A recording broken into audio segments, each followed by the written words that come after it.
Hi, welcome to the Shepherd's Rest Dog Talk. This is episode 176A. I'm Cam and this is Julie. It's a big number. Yeah, I wasn't really sure if I was going to get it there. You know, really, 176, and a lot of these are doubled, so we're racking up We talk a lot. Yeah, we talk a lot. We've been discussing the matter of Torah for a right, long time. All right, so we are in Yithro, which is Exodus 18, 19, and 20. It's actually, I think, to 2023.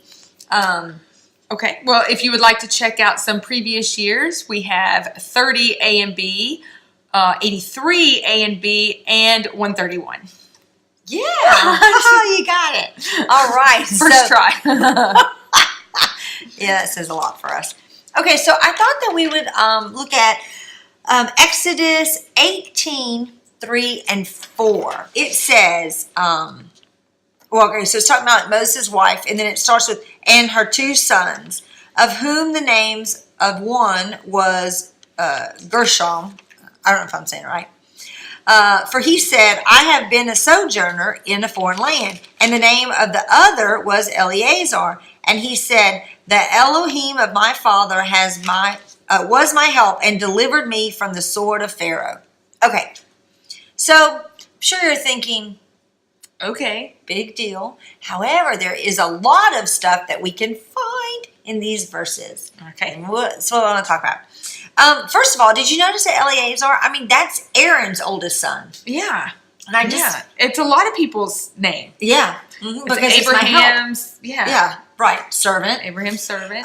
So let's go and look in Exodus 2, and let's see why this is interesting. Okay. Exodus 2 verse 22 says, and she bore him a son and called his name Gershom, for he said, I have become a sojourner in the foreign land. And it came to be after these many days that the king of Egypt died, and the children of Israel groaned because of the slavery. They cried out, and their cry came to Elohim because of their slavery. Okay. How many sons did she have? 2. 1 right there. 1. It said 1 son. Yeah. We don't have the other one named. Mm-hmm. Actually, we don't even know how many sons he has. Then we go to Exodus 4. In Exodus 4, verses 24 through 27 is where we have Moses is leaving and the idea of circumcising the son. Okay. All right. And so at this point, let's see, it says in 4:24, and it came to be on the way of the lodging place that Yahweh met him and sought to kill him.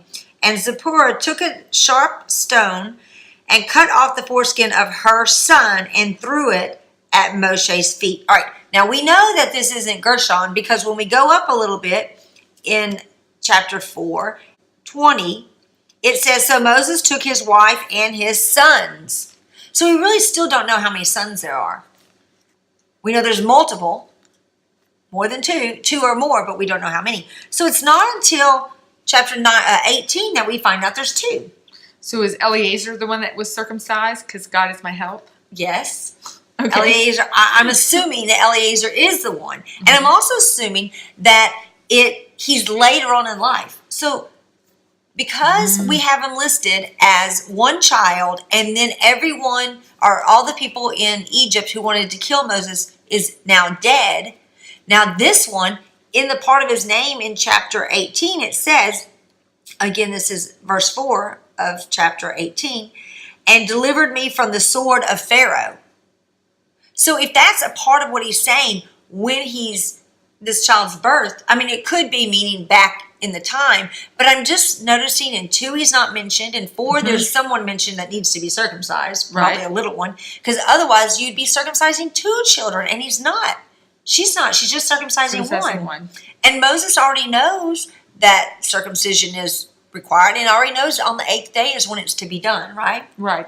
So going back to chapter 18, we have this Eleazar's son, God's my help and save me. So my thought was, wouldn't it be interesting if this child was born after Pharaoh was dead, hence a part of the name was in celebration, and then after Pharaoh's dead and he has his child, the Lord's calling him. Okay. I mean, could have been, she could have been pregnant with this child and kind of following the pattern meaning the timeline that's represented between Exodus 2, 3, and 4, wouldn't it be just like God that she's pregnant during this time, and that's how they get the name? Because think about this. When do they name the child? Anybody remember? Anybody? Anyone? Crickets? Anyone? Okay. On the 8th day tends to be when the child is named at the circumcision. Okay. So wouldn't it be neat if at the circumcision he is saying, God is my help. Yeah. God of my fathers? Because the fact that the child was circumcised in chapter 4 literally is what saved Moses' life. Right. Right. Now, let's stay on the circumcision idea for a minute. When we look back at Exodus 12, remember we get the instructions of anyone who's going to eat of the Passover lamb. Okay. Anyone that's going to eat at the Passover lamb needs to have been circumcised, right? And then we find out in Joshua 5, he says that every male that left the land was circumcised. Right. Okay, so that also means that everyone standing at Mount Sinai, the foot of Mount Sinai, already bears the mark of the covenant. Yeah. They're circumcised. Yeah. Now, I have no idea about this, but when we look in Joshua Joshua 5, I believe it's verse 7, it says, and Joshua circumcised their sons, whom he, this is Yahweh, whom he, the Lord, raised up in their place. And this is the place of the ones who originally left. Right. The ones that we're talking about in chapter 18. This is now They didn't the do any replacement. circumcision out in the wilderness. Correct. Correct. And then back on this, it says, for they were uncircumcised because they had not been circumcised on the way. Okay. So it's the same thing. Moses is getting ready to go into Egypt to battle. Oh, yes, yes. And his son has to be circumcised. All right. Joshua is going into battle. Everyone has to be circumcised. So my question is, there's this phrase in Joshua 5 verse 2 that speaks of, it says, at that time the Lord said to Joshua, make knives of flint for yourself. There's a stone, just like Zipporah used, right? Mm-hmm. And circumcise the sons of Israel again the second time. Okay. So then I was like, wait a minute. I have no idea. But this is happening on the 10th day of Nisan. Okay. So is it possible that back in Exodus 12, when the instruction of the 10th day of the things to getting the lamb and all that, is it possible that somewhere before they left that Moses was instructed to have everyone circumcised? Because this means even those who were not of native born were circumcised before they left Egypt. It's not talked about because it's not significant to something, to the pattern story, or whatever, right, to the story. Right. But Joshua clearly says a second time. So it just makes me wonder if that circumcision event, just like Abraham first came into the covenant and then bore the sign, Moses, everyone came into the covenant, how? Saying yes, they would follow the Lord, and then were circumcised so that they could partake of the Passover lamb. Mm-hmm. So anyway, I just want to bring that part up about the son, just kind of things that make you go, Okay. Well, it's funny because my Torah portion is all about circumcision. Of course. And you see, Acts 15. God so puts it together. I mean, I just love how that happens. But the thing is, you could have talked about anything in there. It's not like your Torah portion is about circumcision. You know what I mean? Oh, that's true. The Lord is the one that's like, oh, Cam, why don't you talk about circumcision? So it'll go with Julie's Torah portion. So I have another thing like that. Well, it's funny you say that. Okay, I'm kind of jumping. So actually it'll tie together. So if you're aware of Rabbi Richmond and if you're aware of Rabbi Foreman. So this week on Aleph Beit, Rabbi Foreman is actually, I don't remember the name of the individual who's doing it, but the teaching talks about how there's a term in chapter 18 where Yithro says, oh, it's not good that you're alone, to Moses. Right. And he's like, oh, I just saw this. I saw that it ties back to Genesis where the Lord's like, it's not good for you to be alone. Here's your helpmate. Well, Rabbi Richmond's guy on the radio, there's two of them. They do Temple Talk. And I'm sorry, I think Hillel's maybe. Anyway, I don't remember his name. It's my bad. But he makes this comment. He's like, I saw something I've never seen before. It was that same thing. that this one term is not good to be alone. And I thought, isn't that the way the Lord works? Yeah. He gives information all over. I mean, I can remember when the Lord showed me, why? I don't know. I'm driving down the road and he shows me that not everyone in the body is a bride.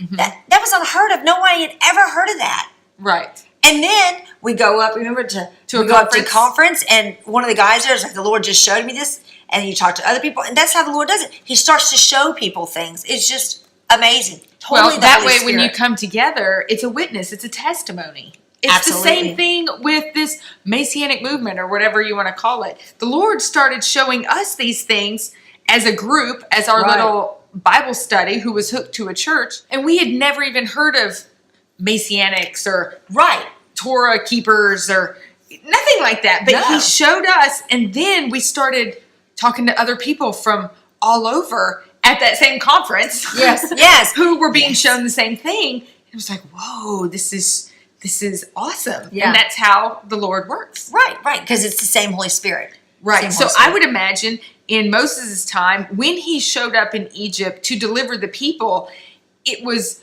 almost evil for them to not believe, because the Lord has probably been stirring them, that's at that time. Great point. And then when Yeshua comes, it's the people who miss it are the ones who are not in tune with the Spirit. Right. Yeah. Or refusing it. Right. And not miss it, but, don't recognize it for what it is. Right. Yeah. Great point. Okay, so let's go back real quick to, I know it's like, what? Back to chapter 18. So we have Yithro bringing his wife and his children to Moses, right? Mm-hmm. So they have the banquet, and then Moses is at the banquet, and Yithro is like, well, wait. And then he sees him working day and night. Now think about it. Moses has not had his family with him.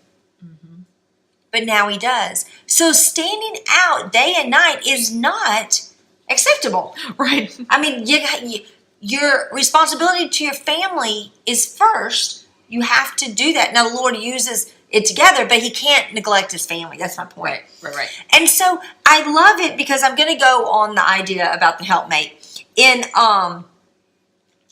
in 18 verse 17. And the father-in-law of Moses said to him, what you are doing is not good. Both you and these people with you will certainly wear yourselves out, for the matter is too heavy for you. You are not able to do it yourself. And so basically the idea is you're not alone, right? Being alone is not working. So what Rabbi Foreman, Aleph Beit, they suggest, now I'm going to take a little bit of that, but I'm going to go a lot further with it. They bring up the idea that the reason why Adam needed a helpmate was to help to guard the tree of life. Right. Absolutely. Because bearing the responsibility by yourself, you need to share that responsibility with others. Right, because they didn't have to till the ground or build anything. Everything was done. Right. So they needed to he needed to share that with someone else to take that responsibility. Well, isn't that what's happening here? Moses needs to share the responsibility of, what's Moses teach them? The commandments. Right. So that they too can uphold them. Right. I'm like, oh my gosh, that's so cool. And think about it. While Moses is here standing with the people, what did Adam do before Eve? He named all the animals. Oh. He literally dealt with everything in his kingdom. Right. Dealing with them standing, just like Moses was. I just kind of thought that was very cool. Neat. And then I started thinking about this. So the idea, Adam recognized the Lord recognized that he needed a helpmate. Mm-hmm. Here, Yithro recognizes that Moses needs a helpmate in leadership. So then I started thinking, let's take it a little bit further. Uh-huh. Could it be that Israel today, the Jewish people, are realizing they can't do it alone? They need a helpmate, which is the Gentiles. Their husband? No, I'm kidding. Yes, they do need the husband. But my thought was, so that's something even bigger. The Gentiles coming up to make that one new man. Right. And then once that one new man is made with the two parts that come together, then Messiah comes, and then there's that other union. It's kind of like the little dolls that have the wooden dolls that are in the wooden dolls. I know there's a really good name for that belongs to that object from Russia, but I don't know what it is. I don't know. The little dolls. I know exactly. And if I heard the and name, I go, like that's it. They look like weeble wobbles. Right. Mm-hmm. But they do fall down, these things. Anyway, but yeah. So anyway, that was just a thought about the helpmate thing. Were you going to say something? No, I was just hooking that with not the Jewish people, but Messiah's. Right now he stands alone as the intercessory between us and the Lord, but pretty soon he'll be met with his wife, and then there will be other people to rule and reign. Oh, yes. You know what I mean? Yeah, absolutely, yeah. So once we have this idea of the helpmates working together, okay, that's when we now go over to chapter 19 where the Lord's going to speak to all them. Okay. Again, there's a marriage idea. So Moses gets his wife, gets help, and now we're going to have this other marriage idea. And I started thinking, the whole thing in 19 is he's going to show, he's bringing them in to make covenant, but he's going to show the people how he speaks to Moses, right? Kind of from the horse's mouth idea, letting them hear it for themselves. So he's going to speak to them. And you notice the people say yes, but Moses runs up and goes and tells them. The Lord's not deaf. He hears them. Yeah. And then I started to think, wait a minute. If this is a wedding, when the bride and groom are coming together, they don't see each other. Yeah.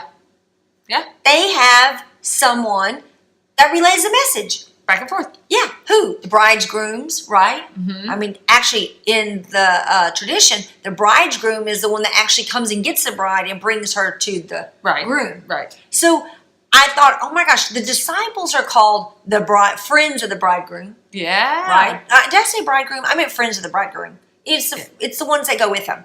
Right. So disciples are called friends of the bridegroom. I'm like, oh my gosh, Moses, in a way, is in this role. He is mediating between the husband and wife before the ceremony. Just like Paul, when he says, I want to present you as a spotless bride. Yes. He's he's one of the apostles, so he's friends of the bridegroom. That is so true. So true. Right? Yes. Yeah. I know. I was like, wait, bride? No. Yeah. He's of the groomal party. Wait, he's friends of the bridegroom and the bride. Yes. Yeah. So Moses go between. But anyway, I just kind of thought that was neat because they're not going to see each other, but that's why he's given all the directions and instructions to tell them how to handle it. Yeah. Anyhow, I can keep going because I got so many other cool notes, but we will end on that, give you some things to toss around in your sleep. So when you wake up, you're ready for good discussions tomorrow. And we thank you so much for joining us. We hope to see you on the flip side with Julie and Axe. Shalom.